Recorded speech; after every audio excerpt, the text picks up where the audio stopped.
Hi friends, welcome to my channel Ratna Anupindi. ఇవాళ వీడియోలో ఆరోగ్యశ్రీ ఉసిరికాయతోటి నిల్వ పచ్చడి ఘాటుగా ఎలా చేయాలో చూద్దాము. చూస్తుంటేనే నోరు ఊరుతుంది కదా. ఇది ఒక నెల రోజుల పాటు నిల్వ కూడా ఉంటుంది. అదే ఫ్రిడ్జ్లో పెట్టుకుంటే ఇంకా కొన్ని రోజులు ఉంటుంది. నేను ఇక్కడ కాయలతో చేశాను. ఇష్టం లేని వాళ్ళు ముక్కలుగా కూడా చేసుకోవచ్చు. మరి కొంచెం కొత్తగా ఈ ఘాటైన ఉసిరికాయ పచ్చడిని ఎలా చేయాలో చూసేద్దాం ఇప్పుడు. మనం మామూలుగా పచ్చడి ఊరగాయ అనగానే కారంతో చేస్తాము, కానీ ఇక్కడ ఎండుమిరపకాయలతో చేస్తున్నాము. కారానికి సరిపడా ఎండుమిరపకాయలు తీసుకోవాలి. ఇక్కడ కారం కాయలు రంగు కోసం అడిగి 2 తీసుకున్నాను. అలాగే 2 పెద్ద చెంచాలతోటి ఆవాలు తీసుకున్నాను. ఇక్కడ సన్న ఆవాలైనా తీసుకోవచ్చు, లావుగా ఉన్నవైనా తీసుకోవచ్చు, పర్వాలేదు. ఇప్పుడు ఒక గిన్నెలోకి నీళ్లు తీసుకోవాలి. నీళ్లు తీసుకుని బాగా మరిగించాలి. ఈ మరిగించిన నీళ్ళని మనం తీసుకున్న ఎండుమిరపకాయల్లోనూ ఆవాలలోనూ పోసి 1 గంట సేపు నానబెట్టాలి. మిరపకాయలు ఆవాలు 2 ములిగే వరకు పోస్తే సరిపోతాయి నీళ్లు. ఈ మిరపకాయలకి ఆవాలు కూడా కొలత ఏమీ లేదు, మనం తినే కారము ఘాటుని బట్టి వేసుకోవడమే. వేడి నీళ్ళు ఎందుకు పోయాలి అంటే, ఈ పచ్చడి నిల్వ ఉండాలి అంటే వేడి నీళ్ళే, మరిగిన నీళ్ళే పోయాలి. చన్నీళ్ళు పోస్తే పచ్చడి నిల్వ ఉండదు. ఒకసారి ఇలాగా స్పూన్ తోటి బాగా కలిసేలాగా కలిపి నానబెట్టుకోవాలి 1 గంట సేపు. అవి నానేలోగా మనం ఉసిరికాయలని వేయించుకుందాము. నేను ఇక్కడ ఒక 1/2 కేజీ ఉసిరికాయలు తీసుకుని శుభ్రంగా కడిగి ఆరబెట్టుకున్నాను తడి లేకుండా. ఇప్పుడు ఒక మందపాటి గిన్నెలో పప్పు నూనె వేశాను. పప్పు నూనె కొంచెం వేసి 2-3 టేబుల్ స్పూన్ల వరకు వేసుకోవాలి. వేడెక్కిన తర్వాత, మరీ ఎక్కువ వేడెక్కకూడదు, కొంచెం వేడెక్కిన తర్వాత మనం కడిగి ఆరబెట్టుకున్న ఉసిరికాయలు వేసి మూత పెట్టి మగ్గించుకోవాలి. ఉసిరికాయలు వేయించేటప్పుడు కూడాను సిమ్లోనే పెట్టి వేయించాలి. హైలో పెట్టేస్తే పైన అంతా తొక్క రంగు మారిపోతుంది, కానీ వేగదు. ఇలా మధ్య మధ్యలో 2-3 నిమిషాలు ఒకసారి మూత తీసి ఉసిరికాయల్ని కలుపుకుంటూ ముక్క మెత్తబడే వరకు వేయించాలి. ఈ ఉసిరికాయలు ఒక 5 నిమిషాలు మగ్గిన తర్వాత కొంచెం పసుపు, కొంచెం ఉప్పు 2 వేసి కలపాలి. ఉప్పు మొత్తం ఇప్పుడే వేసేయకూడదు, తర్వాత మళ్ళీ వేస్తాము, చూసుకుని జాగ్రత్తగా వేసుకోవాలి. ఈ ఉప్పు పసుపు వేసి బాగా కలిసేలాగా కలిపి మళ్ళీ మూత పెట్టి 2-3 నిమిషాలు మగ్గించాలి. ఈ ఉప్పు కూడా కొంచెం మగ్గిన తర్వాతే వేయాలి, ముందే వేసేస్తే ఉసిరికాయలు గట్టిగా అయిపోతాయి. ఒకసారి మళ్ళీ మూత తీసి చూద్దాము మెత్తగా ఉందా లేదా అన్నది. ఈ ఉసిరికాయలు మగ్గడానికి మన సిమ్లో మగ్గిస్తున్నాం కాబట్టి కనీసం ఒక 1/2 గంట నుంచి 20 నిమిషాలు టైం పడుతుంది. ఇలా మధ్య మధ్యలో కలుపుతూ సిమ్లో మగ్గిస్తే అన్నీ ఒకే రంగులో సమానంగా మగ్గుతాయి. మగ్గిందా లేదా అన్నది మనం ఒక చాకు పెట్టి గుచ్చి చూస్తే తెలుస్తుంది.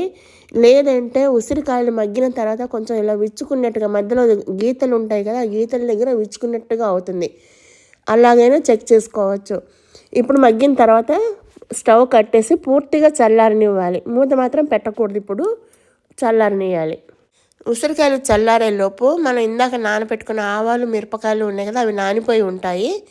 ఆ నానిపోయిన వాటిని ముందు ఆవాలు మిక్సీలో వేసుకొని మెత్తని ముద్దలాగా గ్రైండ్ చేసుకోవాలి. ఆవాలు ముందు వేసి గ్రైండ్ చేశాక అప్పుడు నీళ్లు పోసి అవసరాన్ని బట్టి కొంచెం కొంచెం నీళ్లు పోసుకుంటూ మెత్తగా రుబ్బుకోవాలి. ఆవాలు వీడియోలో చూపించినట్టుగా కొంచెం నలిగిన తర్వాత అంతా దగ్గరికి తీయాలి. ఇలా తీసిన తర్వాత మనం నానబెట్టుకున్న ఎండుమిరపకాయలు కూడా వేసుకోవాలి. ఇప్పుడు కొంచెం పసుపు, అలాగే రుచికి సరిపడా ఉప్పు 2 వేయాలి. మనం ఇందాక ఉసిరికాయలు వేగుతున్నప్పుడు కూడా వేసాము, చూసుకుని జాగ్రత్తగా వేసుకోవాలి. చెప్పాను కదా, వీటికి కొలతలు అంటూ లేవు. ఉసిరికాయలు మాత్రం 1/2 కేజీ తీసుకున్నాను, దానికి తగ్గట్టుగా అన్నీ వేసుకోవాలి. నిల్వ ఉండడానికి మాత్రం ఉప్పు తగ్గకుండా సరిపోయేలాగా వేసుకోవాలి. ఇప్పుడు ఇవన్నీ కలిపి మెత్తని ముద్దలాగా రుబ్బుకోవాలి. అవసరాన్ని బట్టి కొద్ది కొద్దిగా నీళ్లు పోసుకుంటూ రుబ్బాలి.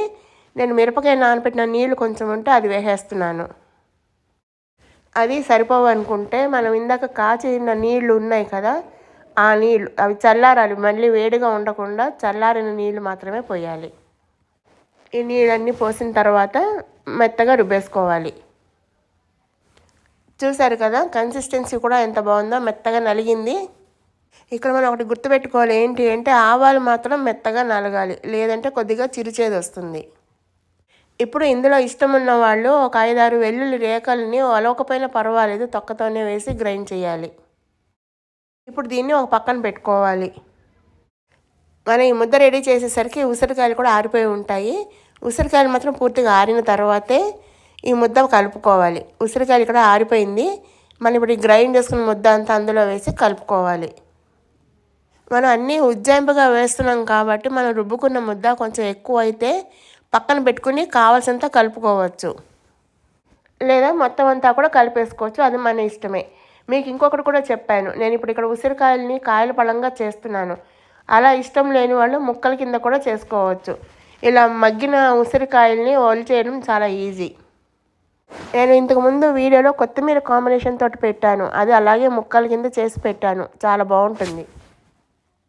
ఇలాగ మనకి కావాల్సినంత ముద్ద వేసి ఉసిరికాయలు ముద్ద బాగా కలిసేలాగా కలుపుకోవాలి. ఇప్పుడు ఎక్కువగా ఒకవేళ ఉంది ముద్ద అనుకుంటే అదేమీ వేస్ట్ అవ్వదు. అందులో కొంచెం పెరుగు వేసి తాలింపు వేసుకుంటే చాలా బాగుంటుంది. అన్నంలోకి చపాతీలోకి అలా కూడా చేసుకోవచ్చు. నేనైతే ఇక మన రుబ్బిన ముద్దంతా వేసేస్తున్నాను, ఎందుకంటే మాకు గుజ్జు కూడా ఎక్కువ ఉండాలి ఊరగాయలో, అందుకని వేసేస్తున్నాను. వీడియోలో చూపించట్టుగా ముక్కలు గుజ్జు బాగా కలిసేలాగా కలుపుకొని ఒక పక్కన పెట్టాలి. ఇప్పుడు ఈ ఊరగాయకి పోపు వేయాలి. ఈ పోపు కోసం ఒక మూకుల్లో 2-3 టేబుల్ స్పూన్ల నూనె, పప్పు నూనె వేసి వేడి చేశాను. నూనె వేడెక్కిన తర్వాత ఒక చెంచాడు ఆవాలు, ఒక ఎండుమిరపకాయ తుంచి వేశాను. అలాగే ఒక చిన్న స్పూన్తో టీ స్పూన్ తోటి ఇంగువ వేయాలి. వేయించి స్టవ్ కట్టేయాలి. ఇది పూర్తిగా చల్లారాక ఊరగాయలో కలపాలి. పోపు చల్లారేలోగా మనం ఇందాక రెడీ పెట్టుకున్న ఊరగాయలో పులుపు కోసము ఒక 2-3 నిమ్మకాయలు పిండుకొని ఆ రసాన్ని కలపాలి. మనం తినే పులుపుని బట్టి వేసుకోవచ్చు, ఎక్కువ తక్కువ అన్నది. నేనైతే ఇక్కడ మీడియం సైజు నిమ్మకాయలు 3 కాయల రసం వేశాను. ఉసిరికాయలు ఎలాగో పుల్లగా ఉంటాయి, కానీ నిమ్మకాయ రసం కలిపితే ఆ టేస్ట్ చాలా బాగుంటుంది. నిమ్మరసం కలిపిన తర్వాత పూర్తిగా చల్లారిన లేదా గోరువెచ్చగా ఉన్నా పర్వాలేదు, కానీ వేడిగా ఉండకూడదు. పోపు కూడా వేసి కలిపేయాలి. ఇలా పోపు వేసిన తర్వాత బాగా కలిసేలాగా కలుపుకోవాలి.